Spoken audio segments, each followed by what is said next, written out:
Hi hello ನಮಸ್ತೆ, welcome back to my YouTube channel. ಇವತ್ತಿನ special recipe ಏನಂತ ಹೇಳಿದ್ರೆ, ನುಗ್ಗೆ ಸೊಪ್ಪಿನಲ್ಲಿ ಯಾವ ರೀತಿ ದಾಲ್ ಪಪ್ಪನ್ನು ಮಾಡೋದು, ನುಗ್ಗೆ ಸೊಪ್ಪಿನ ದಾಲ್ನ ಯಾವ ರೀತಿ ಮಾಡ್ಕೊಳ್ಳೋದು ಅಂತೇಳಿ ಇವತ್ತಿನ ಒಂದು ವಿಡಿಯೋದಲ್ಲಿ ನೀವು ನೋಡ್ಬೋದು. ತುಂಬಾ ಸ್ಪೆಷಲ್ ಆಗಿರುತ್ತೆ, ತುಂಬ ಟೇಸ್ಟಾಗಿ ತುಂಬ ರುಚಿಯಾಗಿ ಕೂಡ ಇರುತ್ತೆ. ಸೊ ಈ ನುಗ್ಗೆ ಸೊಪ್ಪಿನಲ್ಲಿ ಯಾವ ರೀತಿ ಮಾಡೋದು ಅಂತೇಳಿ ನೋಡೋಣ ಬನ್ನಿ. Welcome back to my YouTube channel. ಬನ್ನಿ ಸ್ಟಾರ್ಟ್ ಮಾಡೋಣ. ಸೊ ನುಗ್ಗೆ ಸೊಪ್ಪಲ್ಲಿ ದಾಲ್ ಪಪ್ಪು ಅಂದರೆ ನುಗ್ಗೆ ಸೊಪ್ಪಿನಲ್ಲಿ ತುಂಬಾ ಈಸಿಯಾಗಿ ತುಂಬ ರುಚಿಕರವಾಗಿ ಮಾಡ್ಕೋಬೋದು ನಾವು ನುಗ್ಗೆ ಸೊಪ್ಪಲ್ಲಿ ಸಾಂಬಾರನ್ನ. ಅದು ಹೇಗೆ ಅಂತೇಳಿ ನೋಡೋಣ. ಈಗಿನ ಒಂದು ಹಳೆಯ ಒಂದು ವಿಡಿಯೋದಲ್ಲಿ ನಾನು ನುಗ್ಗೆ ಸೊಪ್ಪಿನ ಬಸ್ಸಾರು ಮಾಡಿದ್ದೆ, ಹಾಗೆಯೇ ಮೆಂತ್ಯ ಸೊಪ್ಪಿನ ದಾಲ್ ಪಪ್ಪು ಮತ್ತು ಬಸಳೆ ಸೊಪ್ಪಿನ ದಾಲ್ ಪಪ್ಪು ಈ ರೀತಿ ಎಲ್ಲ ಮಾಡಿದ್ದೆ. ಇದರಲ್ಲಿ ನಾನಿವತ್ತು ನುಗ್ಗೆ ಸೊಪ್ಪಿನ ದಾಲ್ ಪಪ್ಪನ್ನ ಯಾವ ರೀತಿ ಮಾಡ್ಕೊಳ್ಳೋದು ಅಂತೇಳಿ ಇವತ್ತಿನ ಒಂದು ವಿಡಿಯೋದಲ್ಲಿ ತಿಳಿಸ್ಕೊಡ್ತೀನಿ. ಸೊಪ್ಪು ಮಾತ್ರ ಬಹಳ ಎಳೆದಿದೆ, ಹಾಗೆಯೇ ಫ್ರೆಶ್ಶಾಗಿ ಕೂಡ ಇದೆ. ಅತಿ ಹೆಚ್ಚು ಹೈ ಪ್ರೋಟೀನ್ ಇರುವಂಥ ನುಗ್ಗೆ ಸೊಪ್ಪು ತಿನ್ನೋದ್ರಿಂದ ನಮ್ಮ ದೇಹಕ್ಕೆ ಅನೇಕ ಲಾಭಗಳಿವೆ. ತುಂಬಾ ಒಳ್ಳೆಯದು ಅಂತಲೇ ಹೇಳ್ಬೋದು. ಇದನ್ನು ಇವತ್ತಿನ ಒಂದು ವಿಡಿಯೋದಲ್ಲಿ ನಾನು ಯಾವ ರೀತಿಯಾಗಿ ಅಡುಗೆಯಲ್ಲಿ ಬಳಸ್ಕೊಂಡು ನುಗ್ಗೆ ಸೊಪ್ಪಲ್ಲಿ ದಾಲ್ ಪಪ್ಪನ್ನ ಮಾಡೋದು ಅಂತೇಳಿ ತಿಳಿಸ್ಕೊಡ್ತೀನಿ. ಬನ್ನಿ, welcome back to my YouTube channel. ಹೊಸಬ್ರು ಯಾರೆಲ್ಲ ನನ್ನ ವೀಡಿಯೋಸ್ನ ನೋಡ್ತಾ ಇದ್ದೀರಾ, ಇವಾಗಲೇ ಹೋಗಿ ಸಬ್ಸ್ಕ್ರೈಬ್ ಮಾಡಿಕೊಂಡು ವೀಡಿಯೋಸ್ನ ನೋಡಿ. ಹೀಗೆ ನನ್ನ ಚಾನಲ್ಗೆ ಸಪೋರ್ಟ್ ಮಾಡಿ ಅಂತ ಹೇಳ್ತಾ ಬನ್ನಿ ಸ್ಟಾರ್ಟ್ ಮಾಡೋಣ. ನೋಡಿ, ನುಗ್ಗೆ ಸೊಪ್ಪಲ್ಲಿ ಹೂವು ಆಗಿರ್ಬೋದು ಅದೆಲ್ಲದೂ ಕೂಡ ತುಂಬಾ ಒಳ್ಳೆಯದು. ನಾವು ಅಡುಗೆಗಳಲ್ಲಿ ಬಳಸ್ತಾ ನಮ್ಮ ದೇಹಕ್ಕೆ ಸೇರೋದ್ರಿಂದ ಇದು ಅನೇಕ ಲಾಭಗಳಿವೆ. ಇದರಲ್ಲಿ ಕ್ಯಾಲ್ಶಿಯಂ ತುಂಬಾ ಒಳ್ಳೆಯದಿದೆ. ಇದನ್ನು ತಿನ್ನೋದ್ರಿಂದ ನಮ್ಮ ರಕ್ತ ಶುದ್ಧೀಕರಣ ಆಗುತ್ತೆ, ಹಾಗೆಯೇ ಕೊಲೆಸ್ಟ್ರಾಲ್ ಕೂಡ ಕಡಿಮೆ ಆಗುತ್ತೆ ಮತ್ತು ಜೀರ್ಣಕ್ರಿಯೆಗೆ ಅತಿ ಹೆಚ್ಚು ಲಾಭವನ್ನು ಕೊಡುತ್ತೆ ಈ ನುಗ್ಗೆ ಸೊಪ್ಪಿಂದ. ಬನ್ನಿ ಆಗಿದ್ರೆ ಸ್ಟಾರ್ಟ್ ಮಾಡೋಣ. ಈ ನುಗ್ಗೆ ಸೊಪ್ಪನ್ನು ಇವಾಗ ನೀಟಾಗಿ ಬಿಡಿಸ್ಕೊಂಬಿಡ್ಬೇಕು. ಹೀಗೆ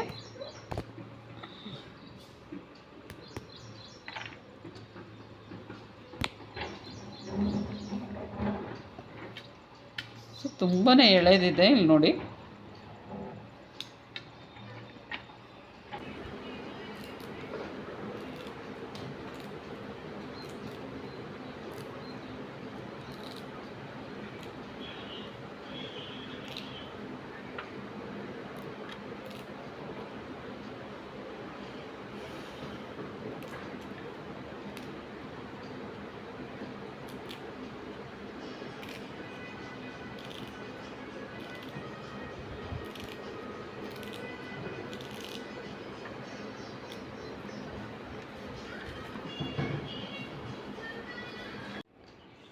ಇವಾಗ ಎಲೆಗಳನ್ನೆಲ್ಲ ಈ ರೀತಿಯಾಗಿ ಬಿಡಿಸ್ಬಿಟ್ಟು ಇಟ್ಟಿದ್ದೀನಿ.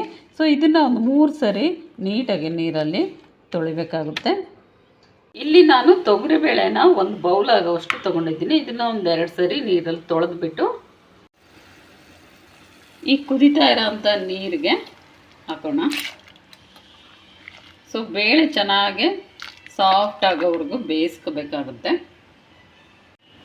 ಬೇಳೆ ತುಂಬಾ ಬೇಗ ಬೇಯಬೇಕು ಅಂದರೆ ಒಂದು ಚಿಟಿಕೆ ಉಪ್ಪಾಕಿ, ಹಾಗೆಯೇ ಒಂದು ಸ್ವಲ್ಪ ಕುಕ್ಕಿಂಗ್ ಆಯಿಲ್ನ ಇದಕ್ಕೆ ಹಾಕ್ಕೊಳ್ಳಿ. ನಂತರ ಒಂದು ಸ್ವಲ್ಪ ಅರಿಶಿನ, ಒಂದು 1/2 ಟೇಬಲ್ ಸ್ಪೂನ್ ಆಗುವಷ್ಟು ಅರಿಶಿನ ಹಾಕಿದ್ರೆ ಬೇಳೆ ಬೇಗನೆ ಬೇಯುತ್ತೆ. ನೀವೆಂಥ ನೀರಿಗೆ ಹಾಕಿದ್ರೂ ಕೂಡ ಬೇಳೆ ತುಂಬ ಈಸಿಯಾಗಿ ಬೇಯುತ್ತೆ. ಇಲ್ಲಾಂದ್ರೆ ಕುಕ್ಕರ್ ಇದ್ದರೆ ನೀವು ಕುಕ್ಕರಲ್ಲೂ ಕೂಡ ಒಂದು 2 ರಿಂದ 3 ವಿಷಲ್ ಹೊಡಿಸಿದ್ರೆ ಬೇಳೆ ಸಾಫ್ಟಾಗಿ ಬೇಯುತ್ತೆ. ಇದು ಇವಾಗ ಬೇಯಲಿ. ನೋಡಿ, ಇವಾಗ ಬೇಳೆ ಸಾಫ್ಟಾಗಿ ಈ ರೀತಿಯಾಗಿ ಬೇಯಿಸ್ಕೊಳ್ಳಿ ಮೊದಲಿಗೆ. ಆಮೇಲೆ ಒಂದು ಬಾಣಲಿನ ಇಟ್ಟಿದ್ದೀನಿ. ಬಾಣಲಿ ಚೆನ್ನಾಗಿ ಕಾಯಬೇಕು. ನಂತರ ಕುಕ್ಕಿಂಗ್ ಆಯಿಲ್ನ ಹಾಕ್ಕೊಳ್ಳಿ.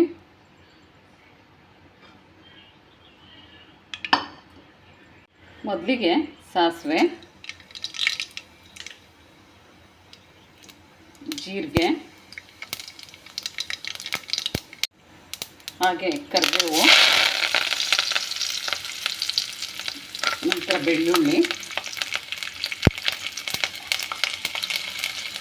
ಆಮೇಲೆ ಒಂದು 2 ಈರುಳ್ಳಿನ ಕಟ್ ಮಾಡಿ ಹಾಕಿದ್ದೀನಿ. ಈರುಳ್ಳಿನ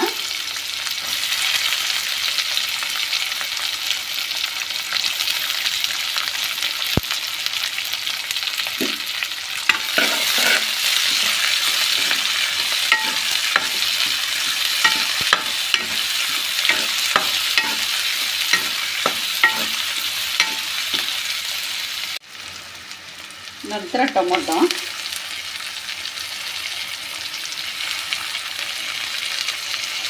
ಇದಿಷ್ಟು ಸ್ವಲ್ಪ ಹೊತ್ತು ಬಾಡಿಸ್ಕೊಳ್ಳಿ. ಸ್ವಲ್ಪ ಸಾಫ್ಟ್ ಆಗಬೇಕು ಟೊಮೊಟೊ ಅಲ್ಲಿವರೆಗೂ.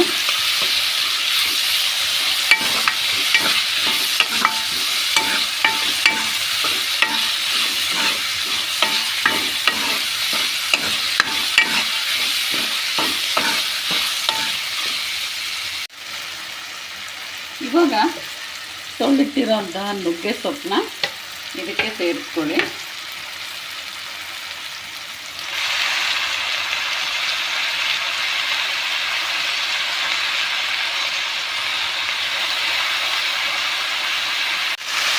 ಚೆನ್ನಾಗಿ ಮಿಕ್ಸ್ ಮಾಡಿ. ಇವಾಗ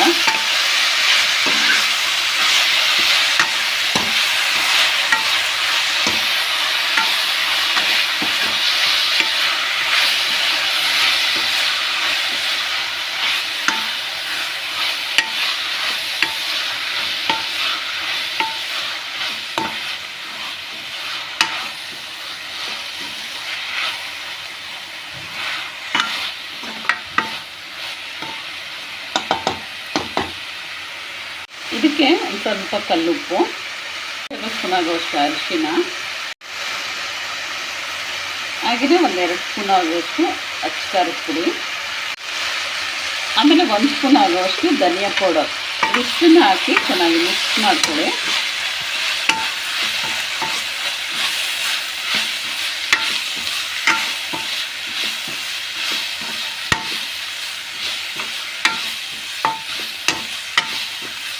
ಸೊ ಸೊಪ್ಪು ಎಳೆದಿದೆ, ಸೊ ಭಾಳ ರುಚಿಯಾಗಿರುತ್ತೆ.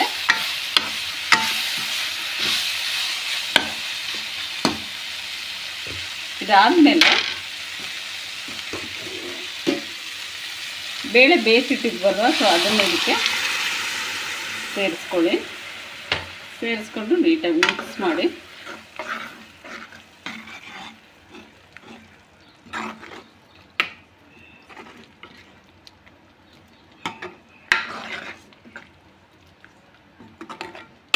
ಇದನ್ನ ಇವಾಗ ಚೆನ್ನಾಗಿ ಕುದಿಲಿಕ್ಕೆ ಬಿಟ್ಬಿಡೋಣ.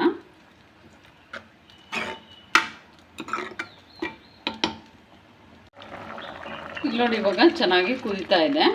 ಸೊ ಇವಾಗ ನಾನು ಸ್ವಲ್ಪ ಕಾಯಿ ತುರಿನ ಸೇರಿಸ್ತಾ ಇದ್ದೀನಿ. ಸೇರಿಸ್ಕೊಂಡು ಮಿಕ್ಸ್ ಮಾಡಿ. ಸೊ ಫೈನಲ್ ಆಗಿ ನುಗ್ಗೆ ಸೊಪ್ಪಿನ ದಾಲ್ ರೆಡಿ ಆಯಿತು. ಚಪಾತಿ ಮತ್ತು ರೊಟ್ಟಿಗೆಲ್ಲ ನಾವು ಹಾಕ್ಕೊಂಡು ತಿನ್ಬೋದು. ಭಾಳ ರುಚಿಯಾಗಿರುತ್ತೆ. ಹಾಗೆ ಅನ್ನಕ್ಕೂ ಕೂಡ ತುಂಬಾ ಚೆನ್ನಾಗಿರುತ್ತೆ ಅಂತ ಹೇಳ್ಬೋದು. ಸೊ ನೋಡಿದ್ರಲ್ವಾ ಹೇಗೆ ಮಾಡೋದು ನುಗ್ಗೆ ಸೊಪ್ಪಿನ ದಾಲ್ ಪಪ್ಪು ಅಂತೇಳಿ. ಸೊ ಈ ವಿಡಿಯೋ ನಿಮಗೆ ಇಷ್ಟ ಆಗಿದೆ, ಇವಾಗಲೂ ಸಬ್ಸ್ಕ್ರೈಬ್ ಮಾಡ್ಕೊಳ್ಳಿ ಫ್ರೆಂಡ್ಸ್. ನೆಕ್ಸ್ಟ್ ಲವಲ್ಲಿ ಮತ್ತೆ ಸಿಗ್ತೀನಿ. ಟೇಕ್ ಕೇರ್, ಎಲ್ರಿಗೂ ಬಾಯ್.